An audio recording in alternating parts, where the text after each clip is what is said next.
方丈，你要明白，你没有选择，欺骗了我，你是要死的。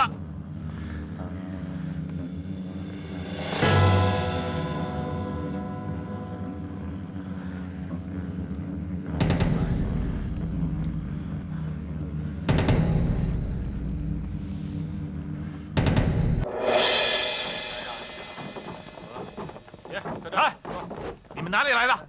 包里是什么？打开看看。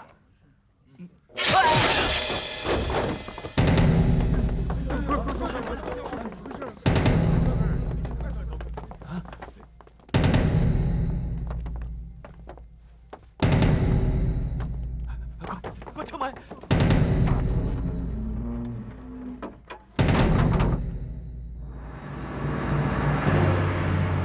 你们是什么人？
没时间了，送袈裟要紧，走！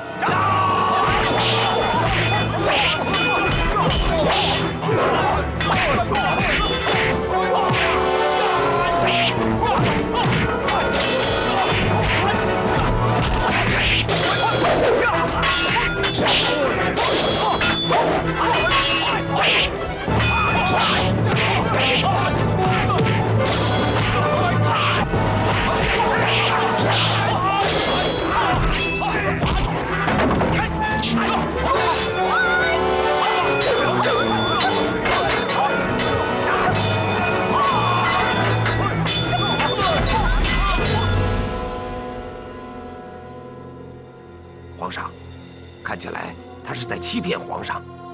他不想交出袈裟，是让皇上在百姓面前出丑。10年前他就骗了我，现在他又要骗我。来人，先把这个和尚推上断头台。皇上，你是要犯天条的。谁在喊？拉他一块儿斩首！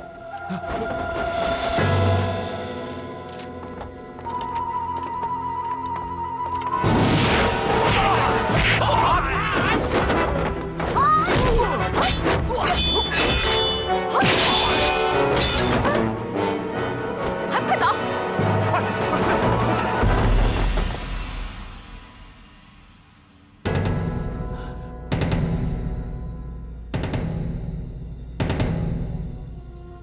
请皇上当着全城百姓的面，遵守你的承诺。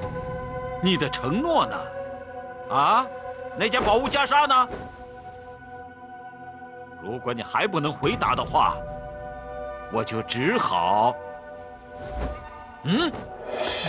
师傅，师傅，师傅，喜悦，师傅，师傅，师傅，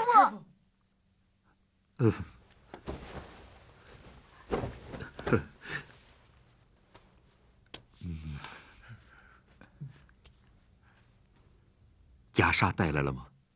带来了。打开。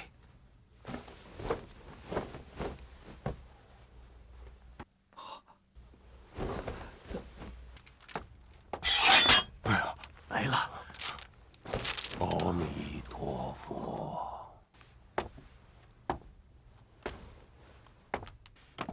王爷，我们何时动手？不急不急，先让他们去斗个痛快。只要他们痛快了，我才好辅佐皇上，照顾天下。明白了，王爷。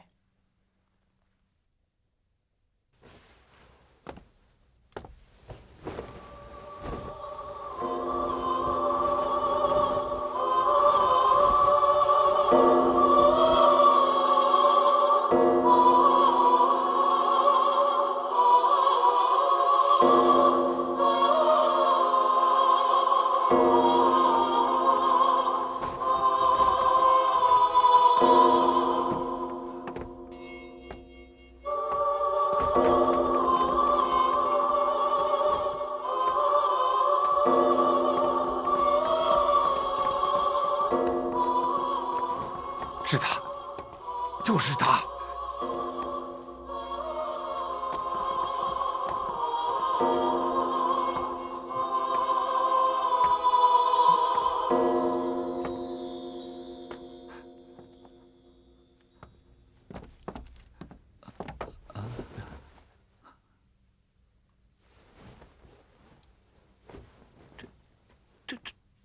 这就是一件再普通不过陈旧的袈裟而已啊！就是他，是他。这就是那宝物？哎，是的，这就是达摩师祖的传世袈裟。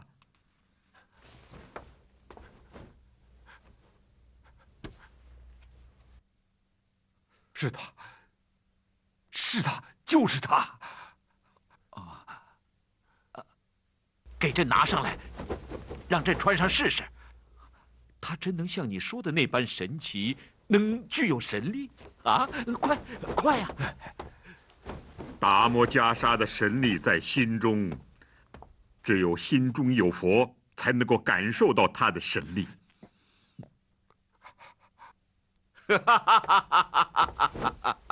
国师，快将袈裟呈上来呀！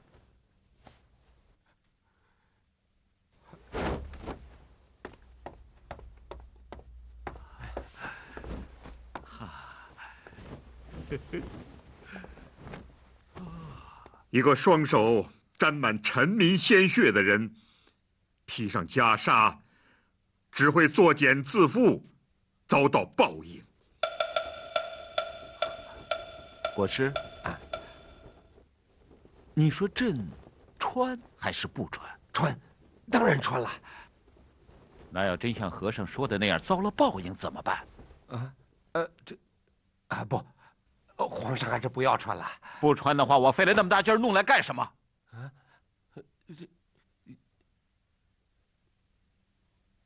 哼，和尚，别蒙朕。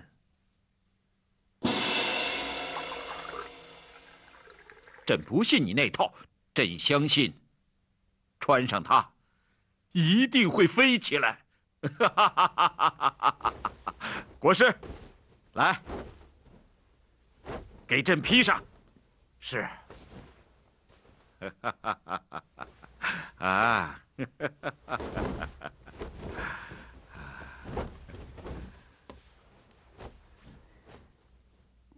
啊！国师啊，来告诉朕，怎么样才能够飞起来？它不会飞。你胡说，他怎么会不会飞呢？当初那个印度人达摩，不就是穿着它飞过了长江吗？啊！这是圣祖的神物。袈裟是一种神圣的象征，佛在我心中才会感觉到神力的存在。我不信你那套，我就是要飞。它能飞起来，我也一定能够飞起来。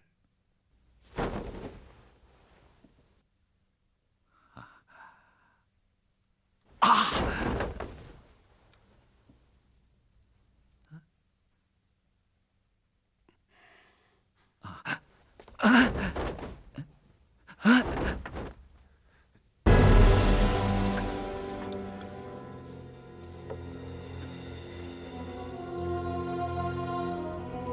国师，是你告诉我的，穿上它能飞起来。你是不是在欺骗朕？臣不敢。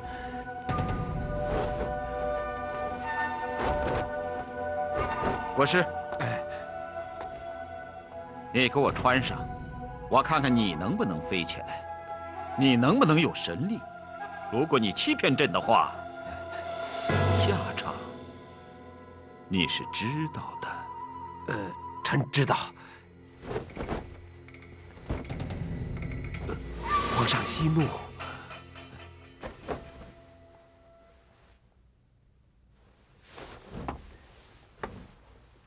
穿呐！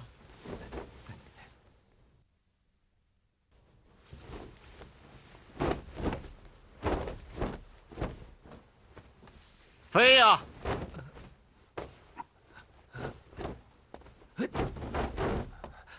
飞呀！臣飞不起来。那你就死定了啊！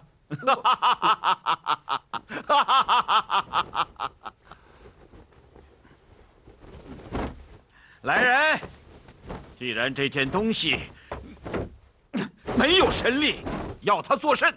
剑呈上来！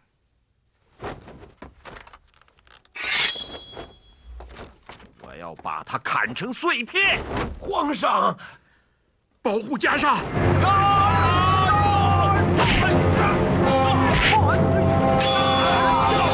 好，粉碎了袈裟，杀了和尚！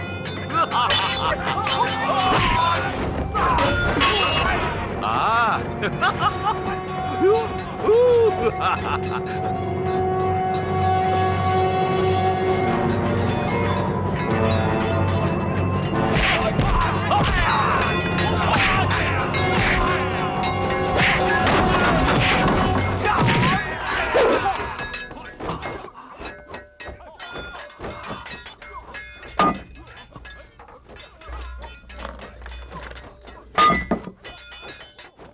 国师，你竟敢在朕的酒里下毒，杀了那个国师，杀了他，杀了他！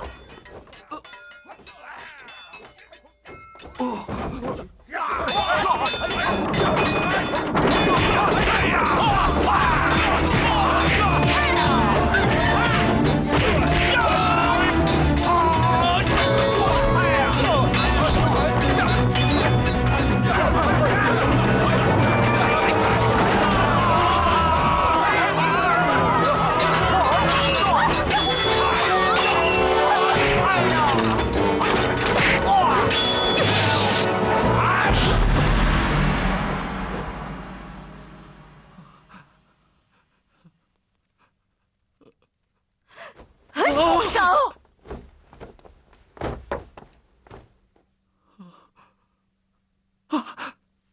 母后，母后，快救儿一命啊！母后，你这个孽障，有今天，这是老天爷的报应。我来，就是替你向佛祖赎罪来的。母后，那就请太后让开。母后，姑娘，不要再以仇报仇了。我愿以性命来化解这一切。您这又是何苦呢？他罪该万死，杀了他，世上就少了一个祸害。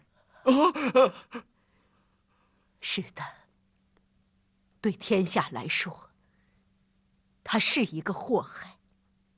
可对我来说，他再坏，再被人唾弃，他也是我的儿子。母亲，母亲，我知道，救一个不该救的人，比放弃这个人更痛苦。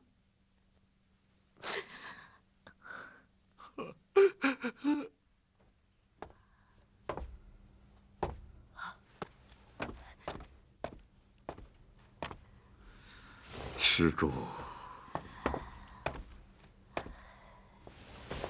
高僧，请你指点我，到底该不该这么做？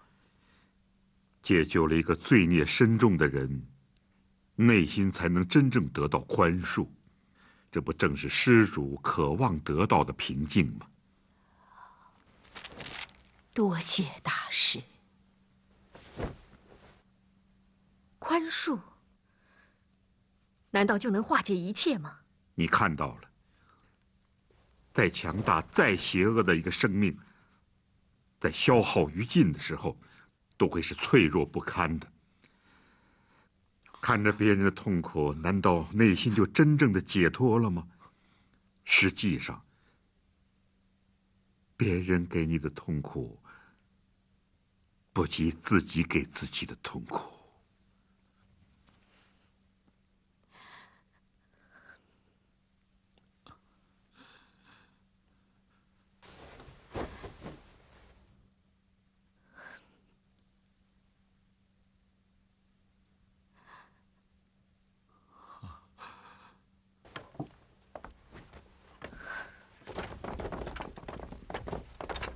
母后，您怎么来了？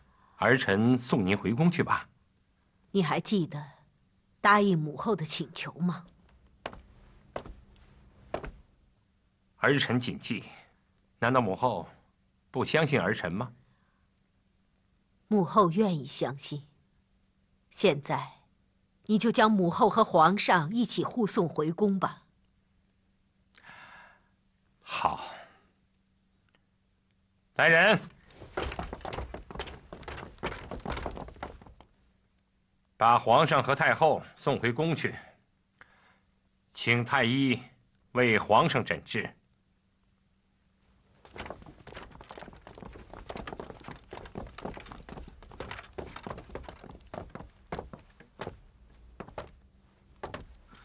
阿弥陀佛。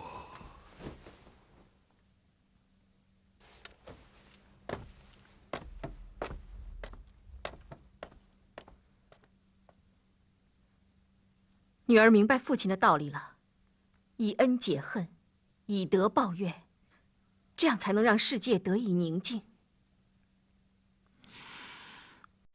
恐怕世间难以宁静，劫复一劫。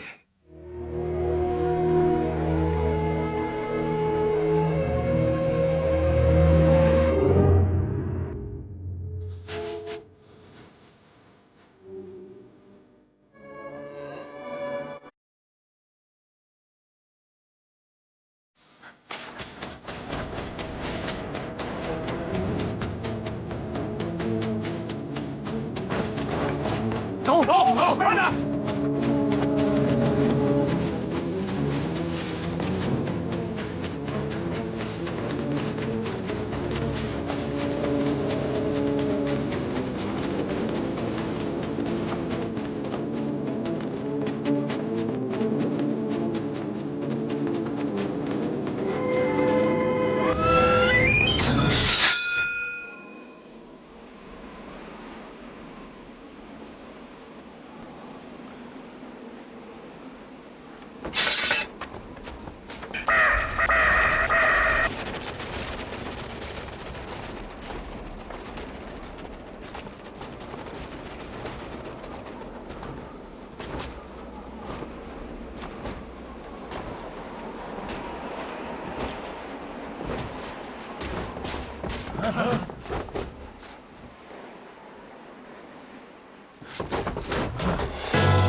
护住袈裟！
方丈，我是主持，我是方丈。主持在此，放肆！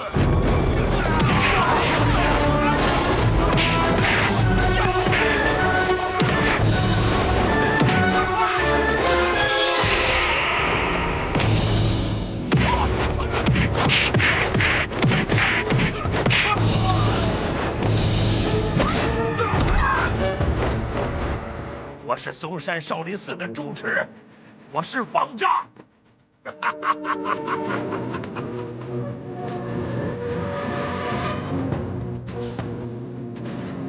师傅，师弟，还不快来拜见本住持？道行，执迷不悟，竟是一条不归之路啊！弟子们心中无佛，克敌不胜。佛在心中，天下无敌。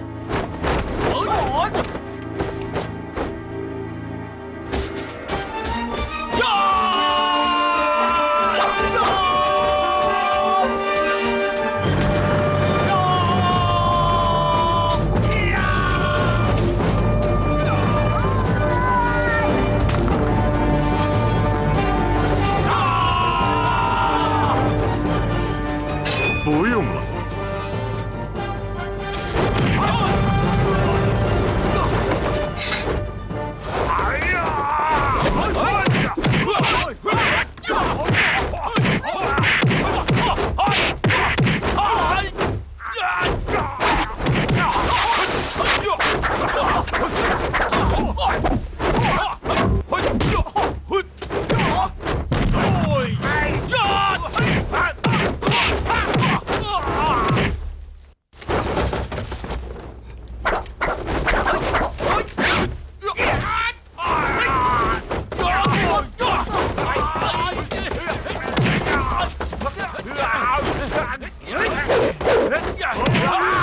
五弟，解袈裟！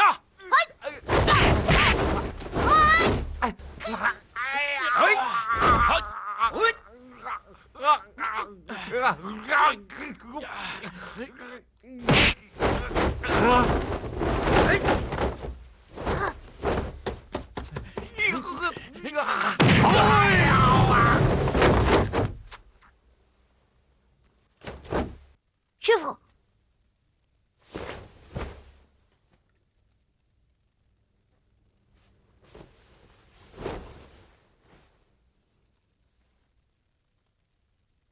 袈裟，我的袈裟，把袈裟还给我，把袈裟还给我，我的袈裟。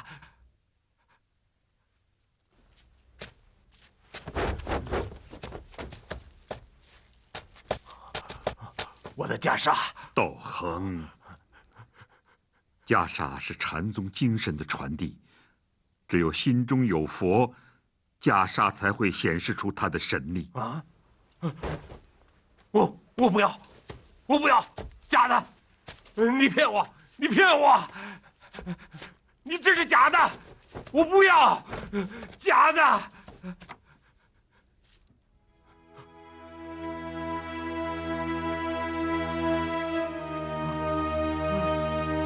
袈裟，我看到真的袈裟了，袈裟！我的袈裟，我的袈裟，我的袈裟，我的袈裟呀！我的袈裟！道恒。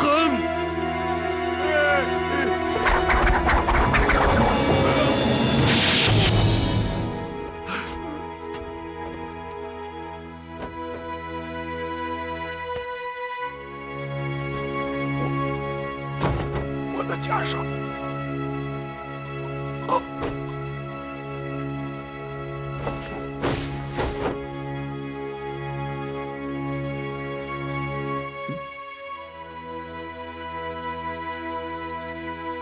此地不宜久留，大家速速离开。阿弥陀佛，你们还是到叶泉寺院休整一天，再回嵩山少林寺吧。以老衲之见，常山王和他的红衣武士，并不是要对付我们，而是意在道衡和他的手下。我是担心，他也是想借此机会收复少林寺，这样将会有更大的麻烦，所以我们还是趁早的赶回嵩山少林为好。老衲明白了，嵩山少林弟子不宜在此耽搁，还请少林方丈快点离开这里吧。邺城佛门之事，就交给老衲来处理吧。哦，方丈多多保重。少林方丈保重。阿弥陀佛。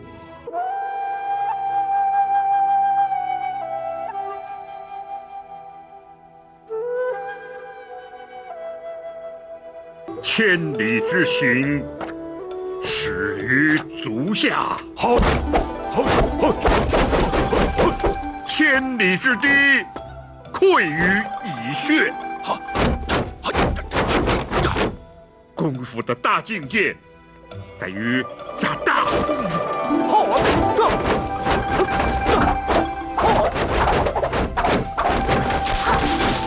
少林拳的步伐进退，将就在一条线上。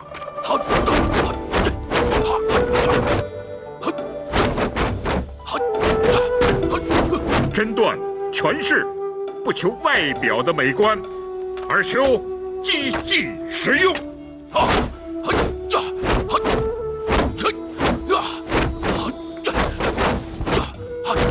在身段与出拳上，要屈而不屈，直而不直，进退出入，一切自如。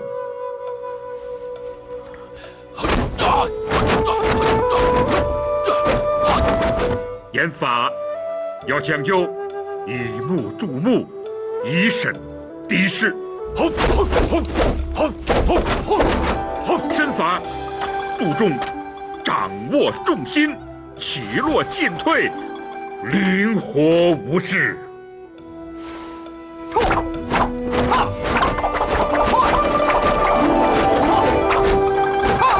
动如涛，有如大海之波涛，滔滔滚滚。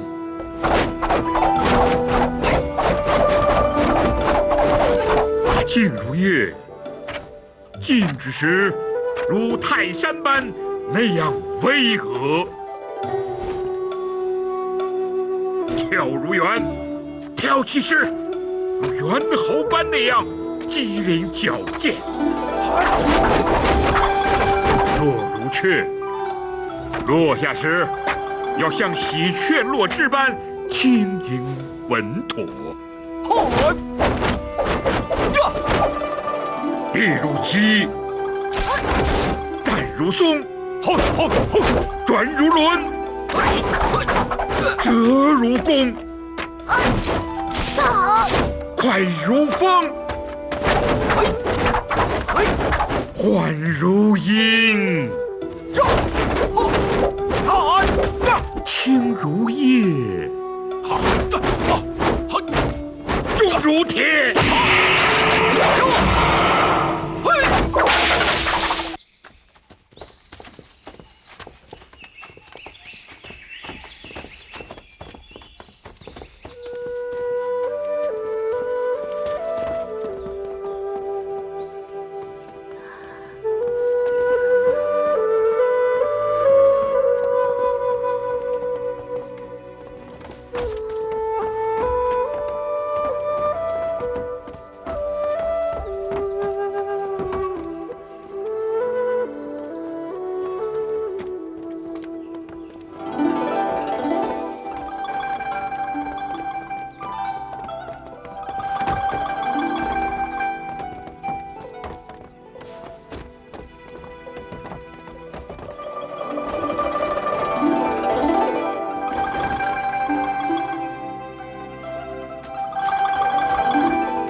咱们走的时候，洞门口还围了满满的人，现如今却一个人也没有。他们该不是回去了吧？果真如此，他们真是迷途知返啊！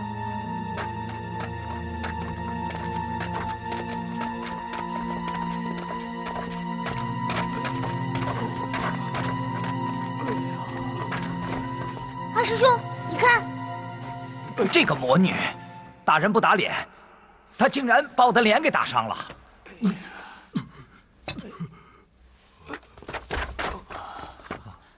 几位前辈，这是怎么回事？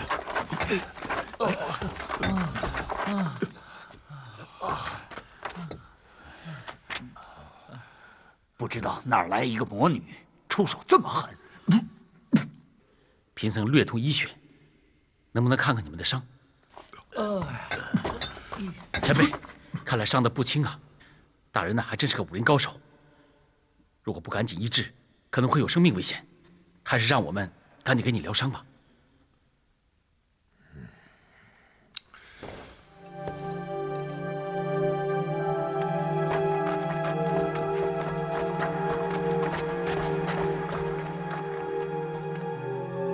我知道你们会回来的，要不你们就不是少林弟子。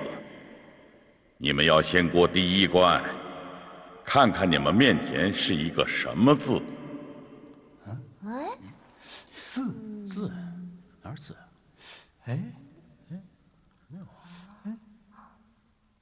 这哪有字啊？什么都没有。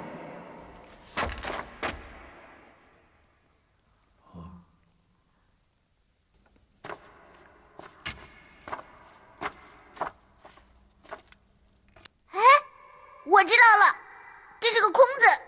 没错，世间万物皆一空字，只有空，才能容下世间万物，才能练出至高的功夫。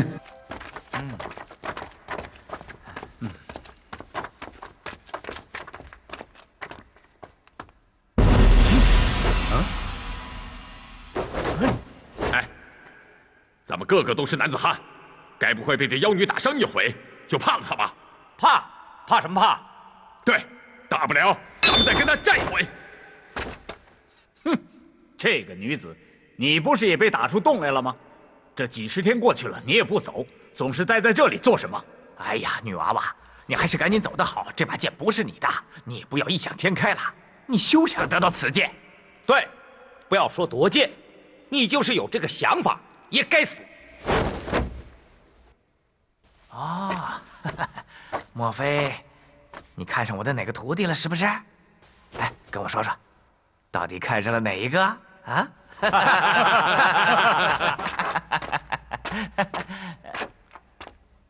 哎，山羊胡子，我说，你就乖乖的在几十丈外等着，等那几个和尚被丢出来的时候，你把他们接住就是了。你们等着瞧吧，这把菩提剑就是我徒弟的，这一点我还是有眼力的。这把菩提剑是我的，是我的，是我的，是我的，是我的！我。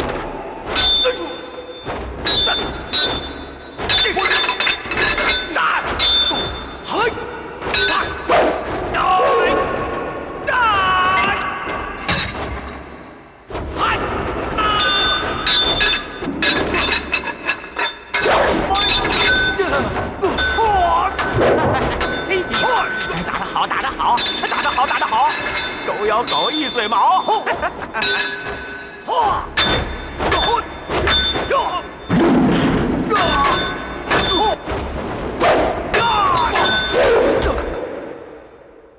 剑是我的，宝剑是我的。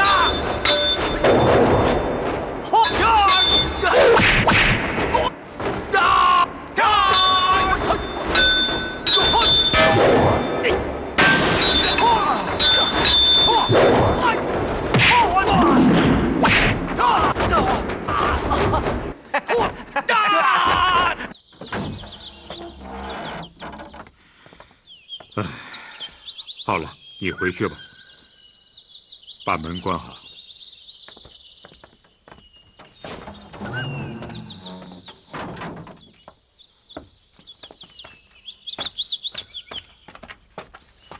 哦，师傅小娥姑娘。你要到哪儿去啊？哦，我要到白云山去。我想那儿可能会发生很多事情，我去看一看。哦。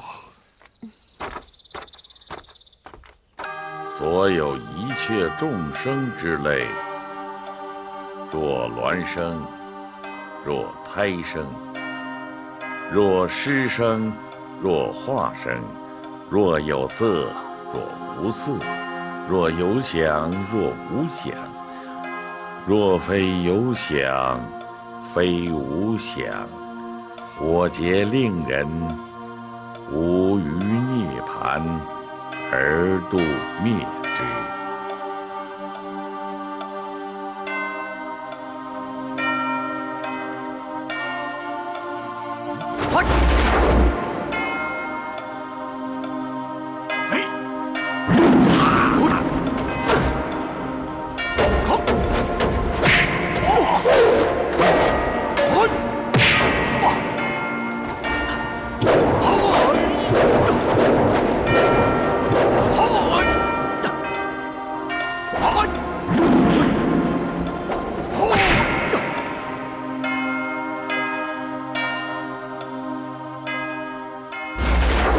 佛告须菩提：莫作是说，如来灭后，后500岁。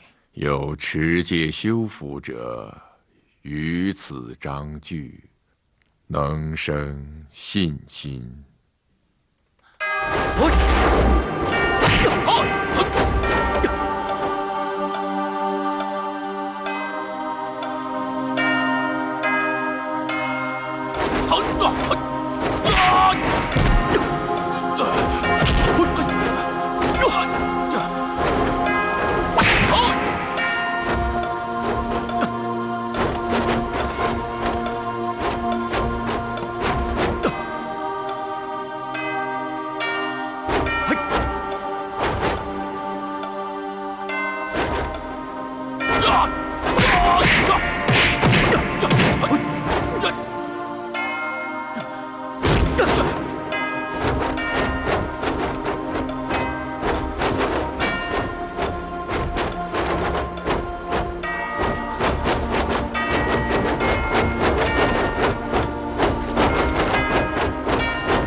以此为食，当知世人。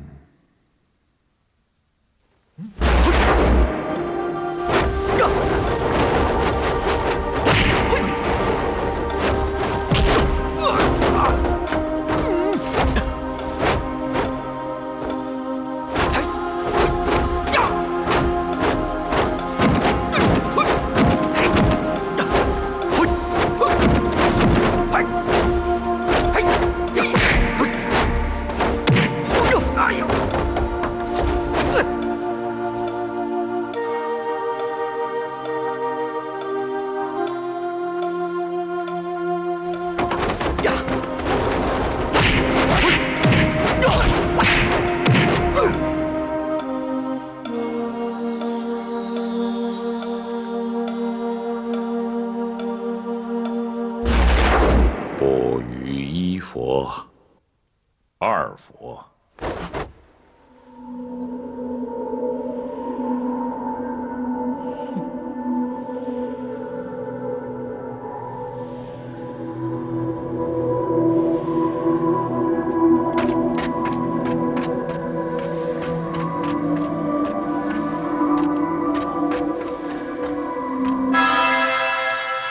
3、4、5佛而种善根，亦于无量千万佛所种诸善根。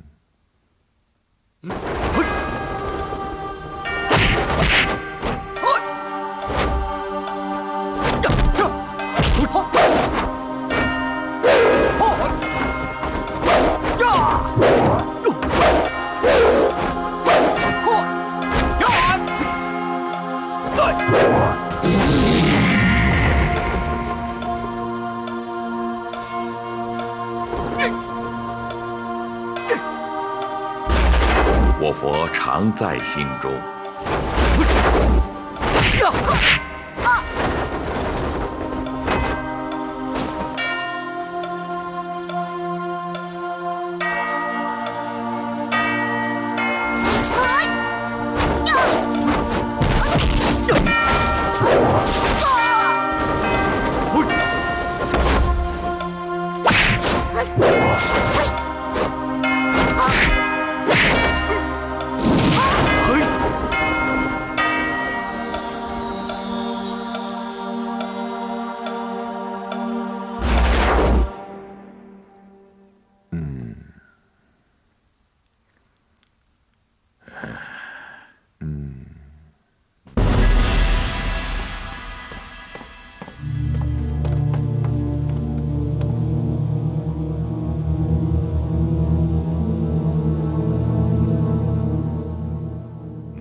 甚好，甚好！你们几位已经精通了我少林武学，在佛学造诣上也有所提高。我们师兄弟情愿把这菩提剑交给你们。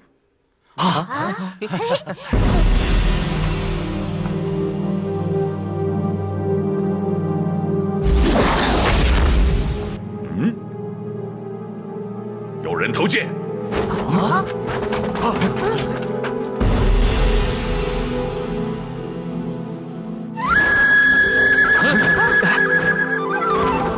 是连心，连心偷走宝剑，还有什么好事？非抓着他不可，要不然天下人还不被他杀光了。他跑得不见踪影了，追，走！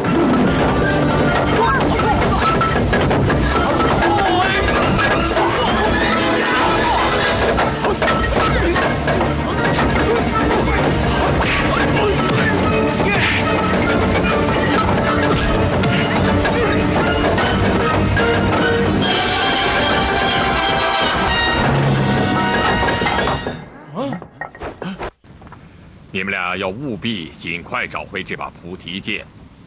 要你们找回菩提剑，并非它是达摩生前所拥有的物品，而是因为这把剑落入江湖，将会引起一片厮杀。我们一定把菩提剑找回来。我让恶人拿着它到处横行霸道。还有一件事要你们去办。什么事？齐王抓了许多老百姓到战场上，你们要千方百计的把他们救出来。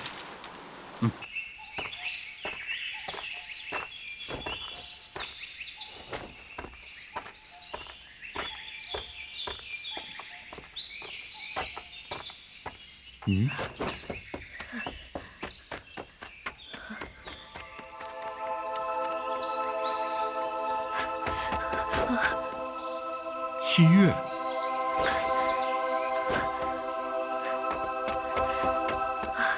你帮我照顾这个孩子，我去追那个女魔头。去。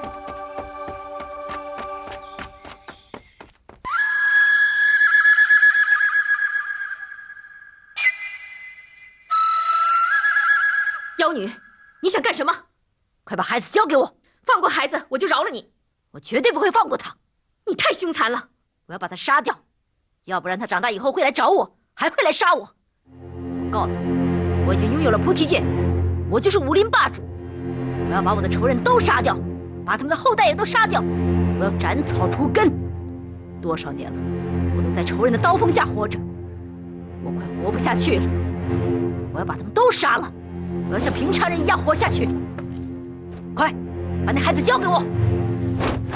他的父母都被你杀了，我不会让你再杀他。要不我会用这把剑要了你的命，我会用生命保护他。我就是这么长大的。那我就把你一起都杀掉。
姑娘，你已经杀戮无数，应该放下你手中的剑。老和尚，我就是武林霸主。姑娘，何为武林霸主？我手中有菩提剑。剑只是一种器械，重要的在于使用它的人。你现在唯一能够自救的办法，就是放下你手中的剑，回头是岸。方丈，难道你也想要这把菩提剑？不，我想把它变成一片泥土。那样的话，这天下就太平了。哼，让我交出剑可以，你得让他把孩子交出来。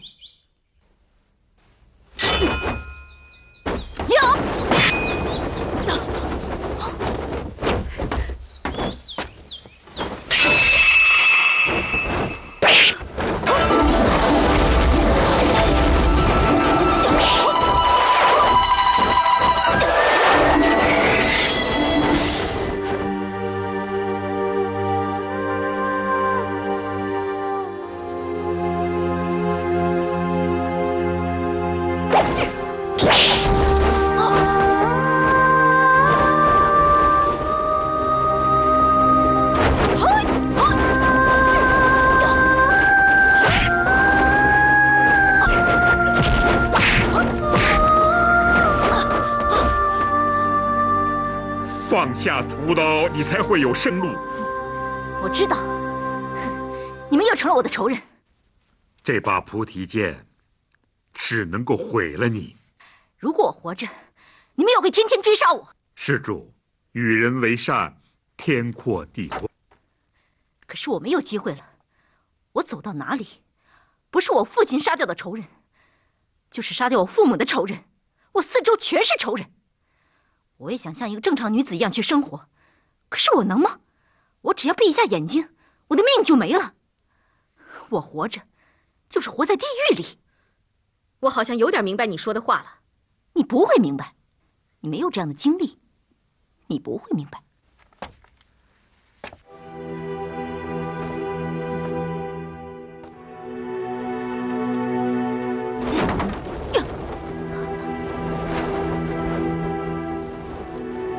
姑娘，父亲，如果我继续沿着我的路走下去，会不会也像他一样？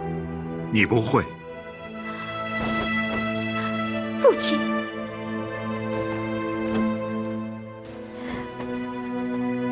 一定要追回那把菩提剑。快走，快走，快走，好，走，好，走，快走，快点，快点，快点，快走，快走，快点，快走，哇，快走，快走，走，起来，快点，快点，快点，起来，妹妹，快起来，快，起来，快点，快点，快点，起来。那不是西月姑娘吗？哎，西月姑娘，好久没有见到你了。西月姑娘，能平安见到你真不容易啊！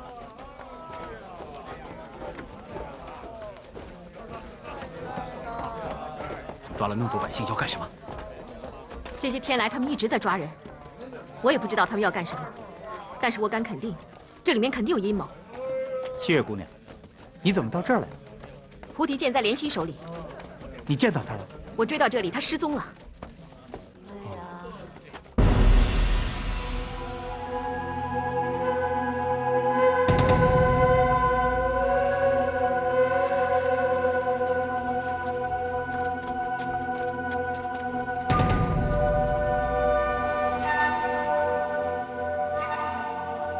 前面就是周王的境地，看来齐军想攻下云城。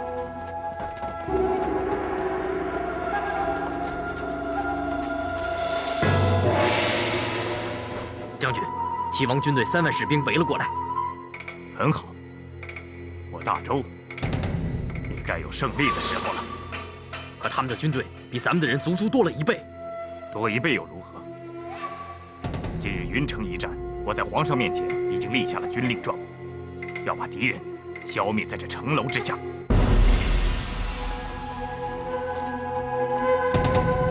齐军是拿百姓当挡箭牌来攻打云城，是谁想出的这伤天害理的主意？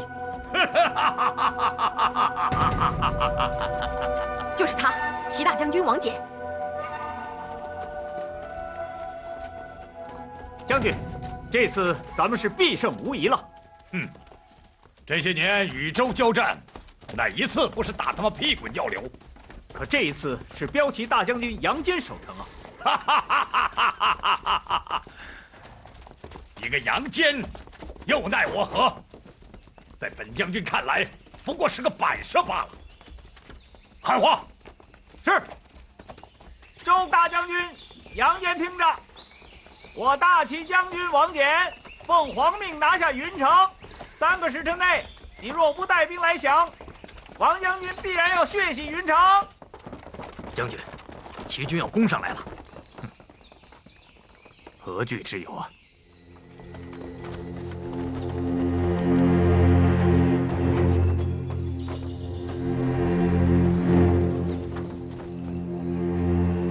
怎么回事？前面这些人不是士兵，小的不知，齐王为何派老百姓来攻打云城？快走！哎呀，真是！齐王的士兵竟然在百姓之后。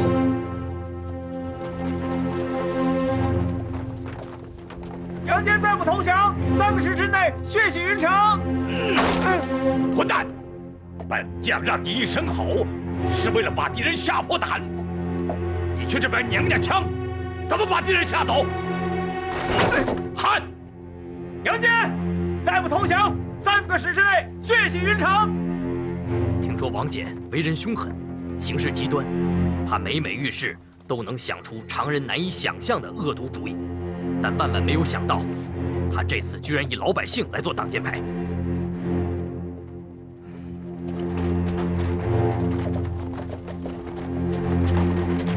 杨将军，齐王的士兵离城楼越来越近了，请将军下令放箭。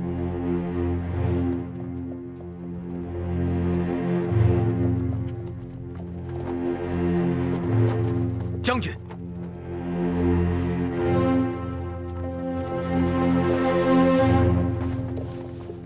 二师兄，赶紧出手救人吧！百姓们夹在虎狼之间，更没有活路了。你们往四周看看，眼下士兵包围重重，无论咱们带着百姓往哪个方向走，都会死于乱枪之下。怎么办？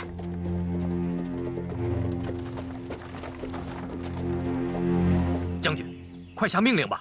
再不下命令，只要百姓一进来，齐军就要攻进来了。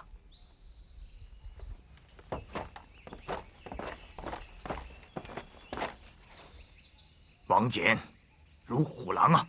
将军，王翦就知道您有慈善之心，才想出如此的虎狼之举，你不能被他们要挟住啊！功夫也有用不上的地方，道行也有使不出来的时候。此时，只要稍微有些动静，齐王的士兵就会不顾一切的杀害百姓。我跟他们拼了！他们放出来的箭，能接的接，能挡的就挡，也不要躲。师兄，记住，趁乱的时候，赶快让百姓逃。我不入地狱，谁入地狱？愿所有的箭都落在我身上吧。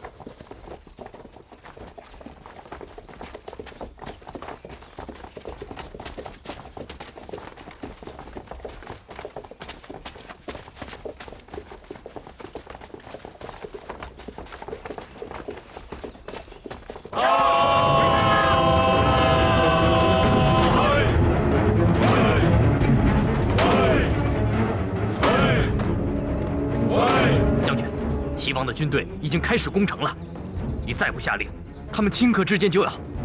你已经给皇上立下军令状了。听我的命令，准备！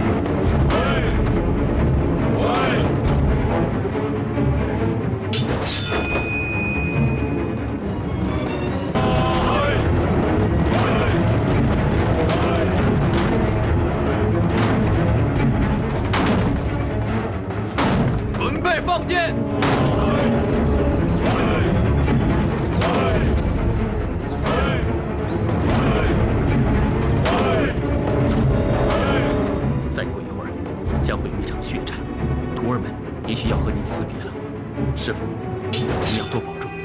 徒弟恐怕很快就要无常了，但是师傅不要伤心，徒弟很快就会轮回转世，再做你的徒弟。我第一句学会的话就是师傅。我害怕的时候，做噩梦的时候，常常会拉住你的手。师傅，不要忘记我，时刻也不要忘记，我是你身后的小尾巴。爹，人世间为何有这么多的无奈，这么多的沧桑？既然如此，我若身死，也没有什么遗憾的了。我如果死了，我的魂魄不是飞往家乡，而是飞往少林寺。师傅，真舍不得离开您了。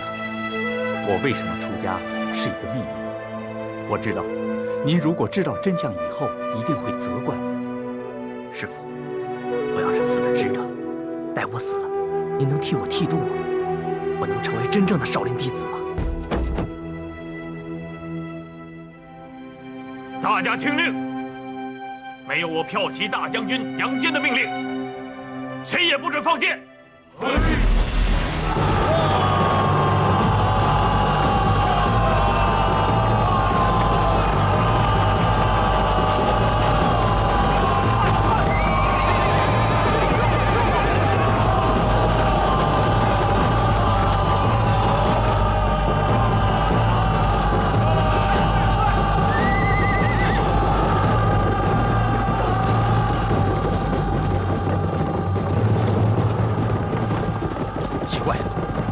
士兵为何不放箭？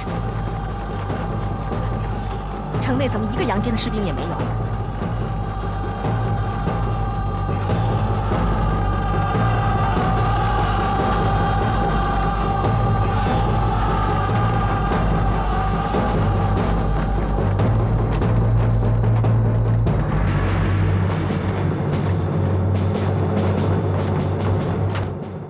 启禀将军，骠骑大将军杨坚他。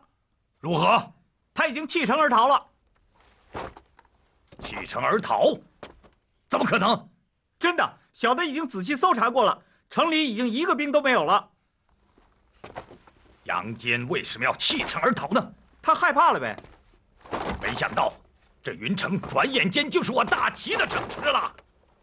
阿弥陀佛，苍天有眼，老天有眼呐！本将军神勇无比。不战而屈人之兵，这次与周军交战，可以载入我大齐的史册了。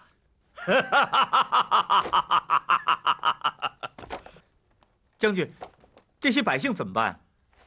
传本将令，把百姓都给我关在云城城内，好好看守。是。打仗，比的就是谁比谁血腥。这次云城之战。杨坚就是被本将军的血腥吓走的。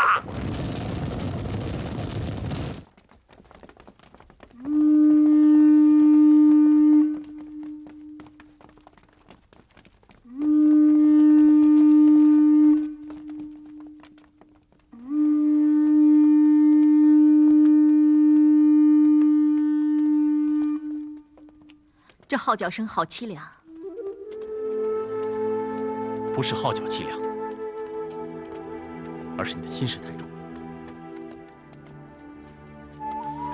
转眼间，周王的城池成了齐王的心肠。骠骑大将军杨坚，一定是为了不让无辜的百姓们死于剑下，才宁愿弃城而去。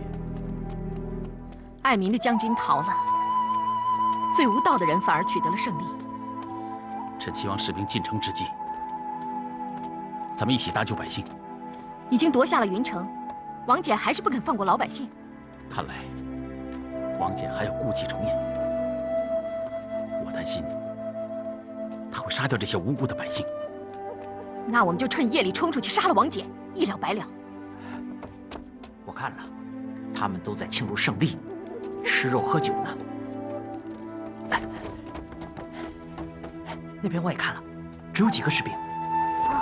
我都数清楚了，这院子里只有23个人，外面就没有了。二师兄，我看差不多可以动手了。我们要抓住这个机会。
梅兄弟，西野姑娘，赶紧走！我不走，我要跟你们在一起。这个时候我也不能走啊！梅兄弟，带北去桃李湖口也是任务啊，赶紧走啊！走啊！走啊！走啊！走！快走！快走！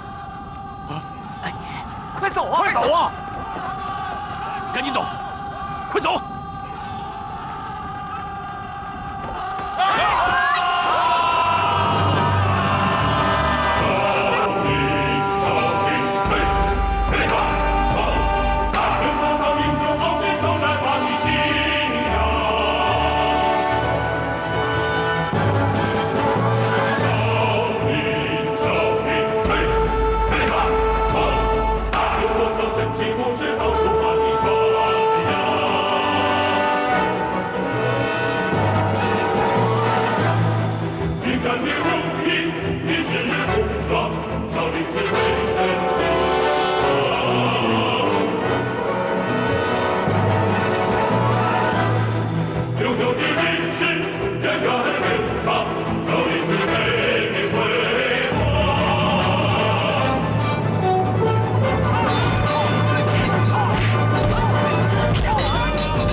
为什么救我？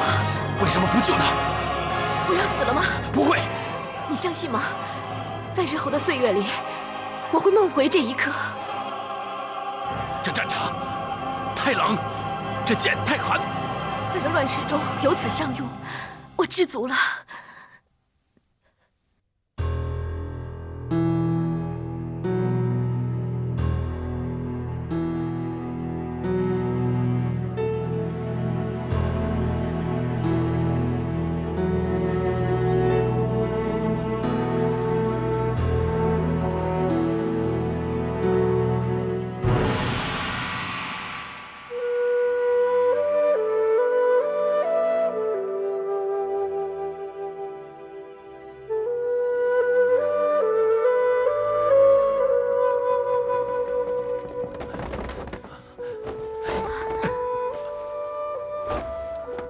3年4列，照顾西岳。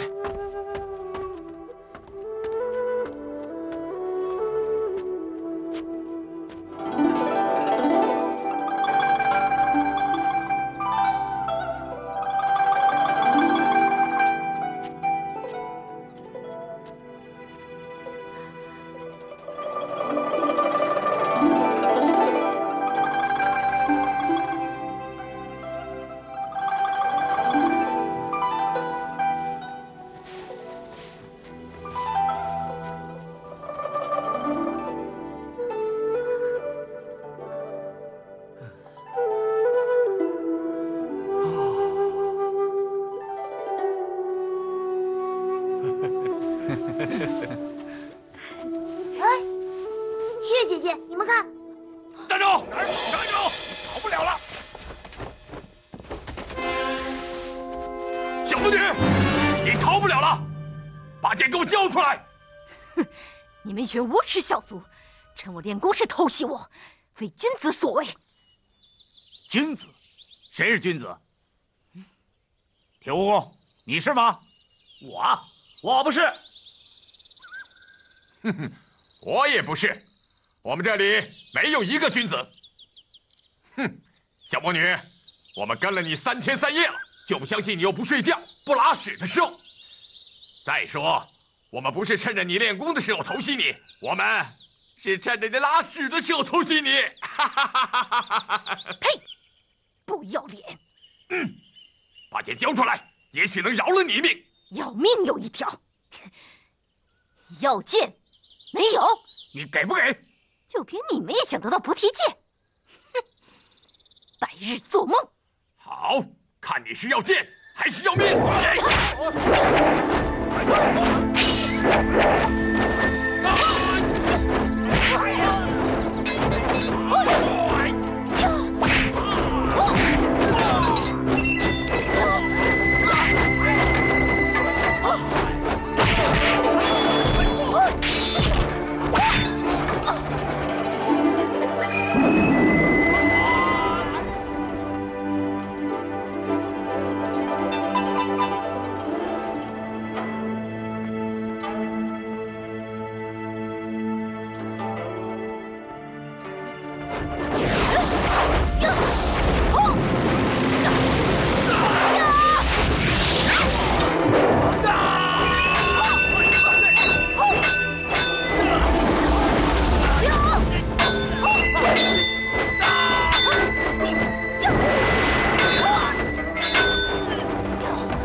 前辈，手下留情。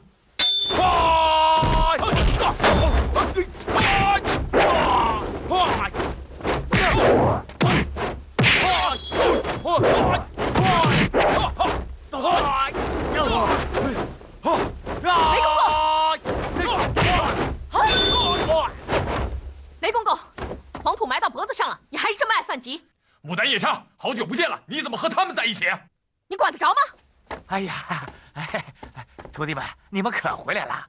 你这些日子你们都到哪儿去了呀？啊！几位前辈承让，请容贫僧问莲心姑娘几句话。他们要找小魔女问话，行吗？不行，他们肯定是问菩提剑的下落，咱们抓到的，凭什么他们来问？雷大哥，你听我说，我的徒弟们都是武学奇才，都是自己人。雷大哥，你让他们问问也无妨嘛。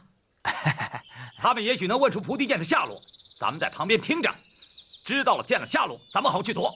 好，和尚们你就大声问吧，让我们也听个清清楚楚啊！莲心姑娘，菩提剑是我少林寺之物，你从师伯手中夺了去，为了你的安全，还希望你们归还此剑。笑话！我拼了命夺到的剑，能还给你吗？这把宝剑会给你带来杀身之祸。在没有拿到剑之前，我一样被人追杀。现在有了宝剑，我可以保护自己，还可以去杀别人。莲心姑娘，不管你信不信，贫僧真是为了你好。哼，这魔女不肯告诉我们，难道肯告诉你吗？弟兄们，看来咱们只有先杀了这个小魔女，才能把菩提剑拿到手。杀！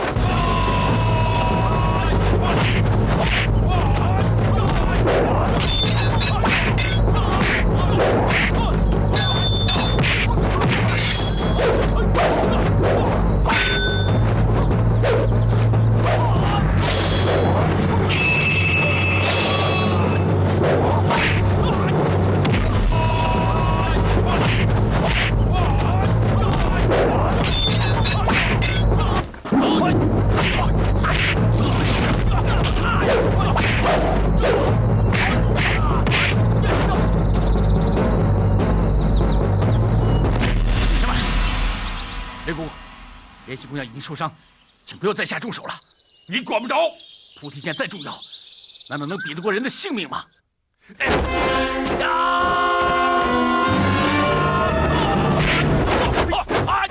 那就先灭了这些和尚再说。拦住他们！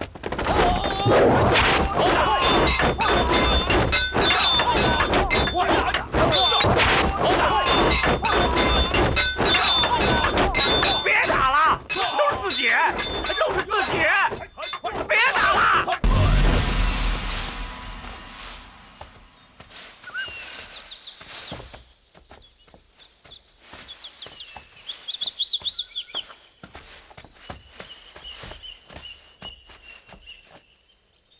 哎，雪姐姐，你看。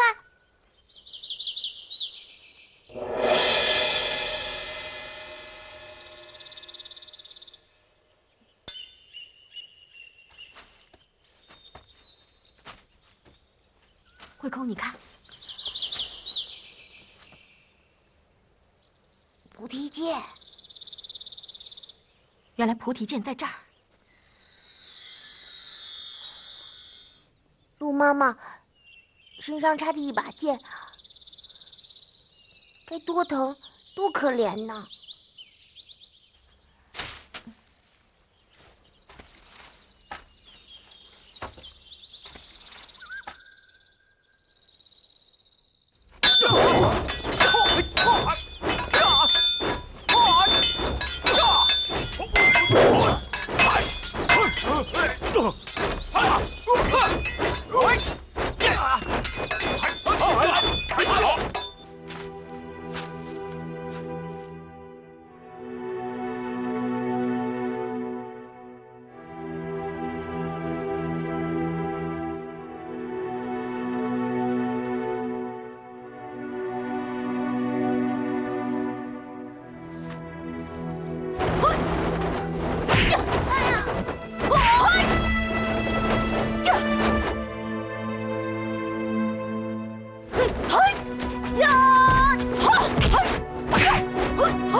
魔女，你害得这些呆和尚受累，自己倒逃出来了，是他们自己愿意的。菩提剑，是菩提剑，是真的。不能动！魔女，你已经受了伤，还想使什么诡计？谁要动了这把剑，这宝剑就会变成一把废剑。这个魔女又在骗人。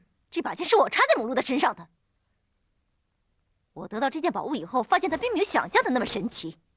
我听人说这把剑要用鲜血才能润火，为了激活这把宝剑，我就把它插在了母鹿身上，要3天3夜的功夫才能有效。现在谁要是动了这把宝剑的话，就毁了这件宝物，前功尽弃了。哼，我说的都是实话，你们爱信不信。你们干什么？我只想救那只母鹿，要不然它会死的。我不管鹿死不死，我只管剑落到谁的手里。现在这把剑谁也不许动。小和尚们，你们要是想得到这把剑，就来跟我们打。打赢了，剑就归你们；输了，你们就滚得远远的。二师弟，那只有这样了。那好，一言为定，谁赢了，谁就有权处理这把菩提剑。来吧！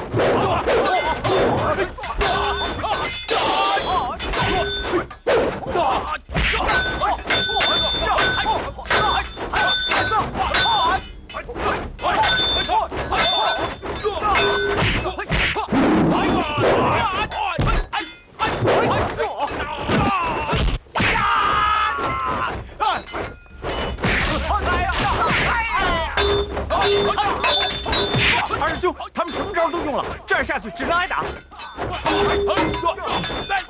这样打下去，母鹿就死了。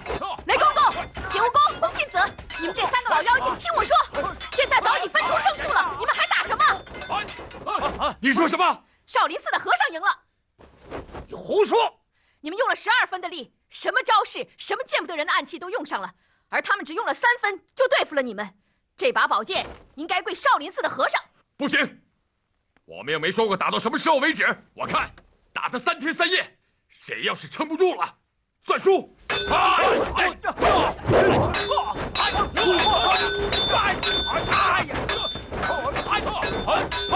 你给我站住！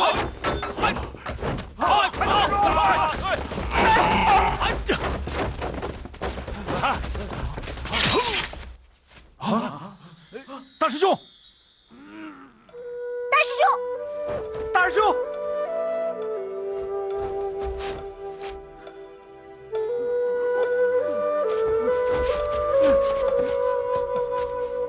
我求你们，可来这头母鹿吧。那剑插在他的身上，他会死的。我把剑插在我身上，来为这把剑，还不行吗？大师兄，快把剑拔出来，我给你上药。现在没有分出胜负来，把剑拔出来，你们还会打个不停。前辈们，你们不要再打了。要是再打下去，我绝不把剑拔出来。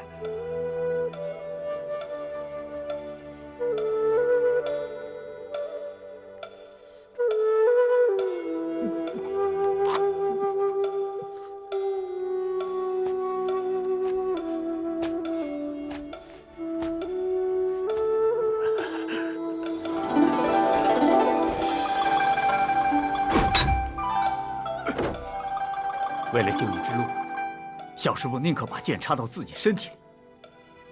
这种行为，让我们自愧不如。说来，我们都是些没有德行的人，为了自己的野心，不顾一切的争斗。我们实在不配得到这把剑，我们认输了。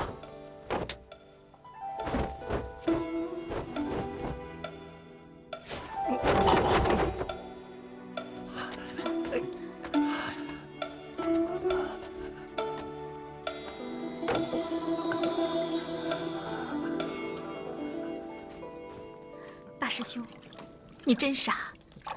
你为了要救那只鹿，也不至于把剑插到自己身上啊！这不打了，我就满足了。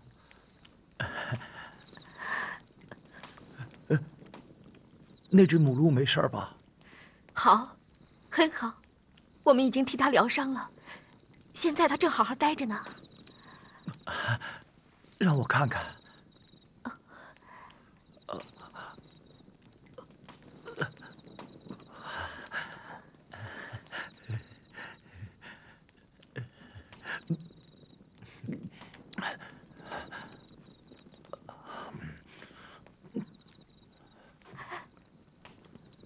这是我一生当中做的最有益的事情，救了一条生灵的性命，还给了他们天伦之乐。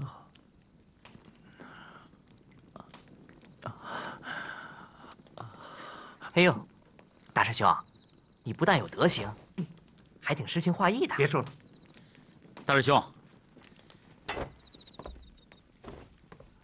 因为你，这把剑终于回到咱们手里了。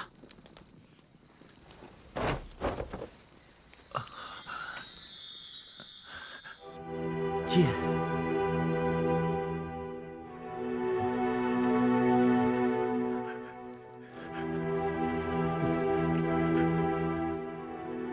这回咱们终于如愿以偿了。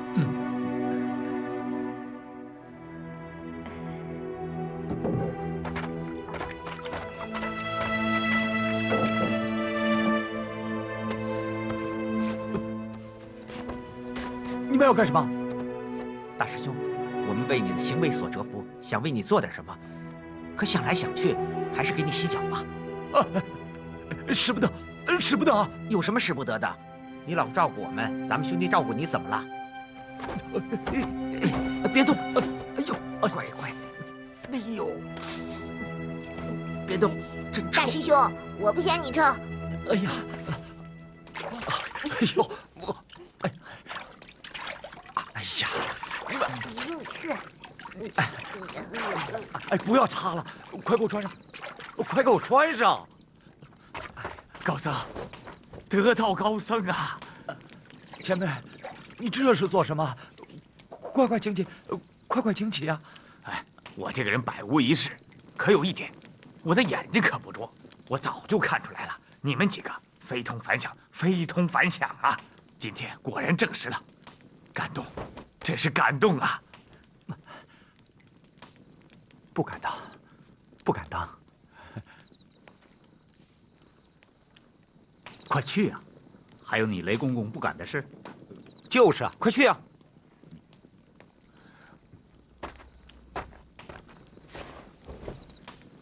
小师傅，我们几个实在过意不去，就抓紧时间熬了这碗药，你赶紧喝下去吧，对身体也许有好处的。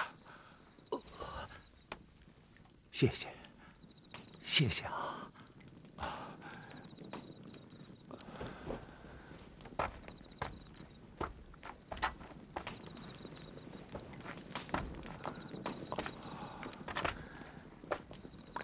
小师傅，这把菩提剑，我们就放心的交给你了。前辈请放心，我们不会再让这把剑在江湖上出现了。也好，最好不过。你们最好把这把菩提剑带回少林寺，让它永远不要在江湖上出现，那样天下就太平了。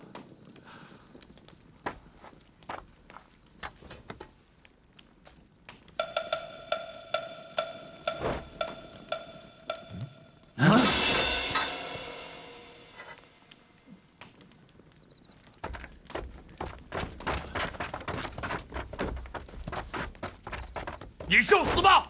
前辈，恩怨最终要结束了，请你饶恕莲心姑娘吧。这个魔女练得一身邪功，这个时候不除掉她，恐怕日后咱们的日子也不好过。前辈饶恕莲心姑娘，我想，莲心姑娘也不会知恩不报的。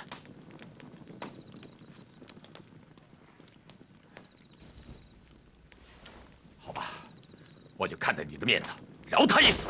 魔女，我劝你最后金盆洗手，改邪归正吧。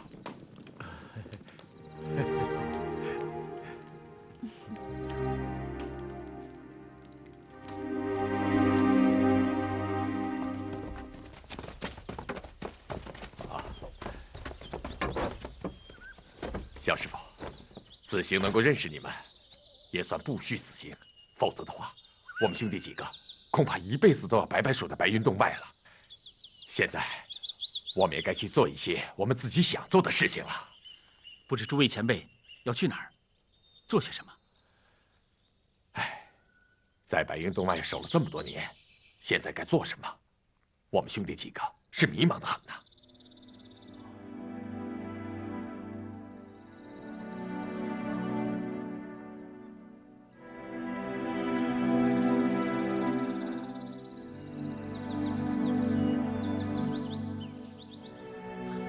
大家一路多保重，保重。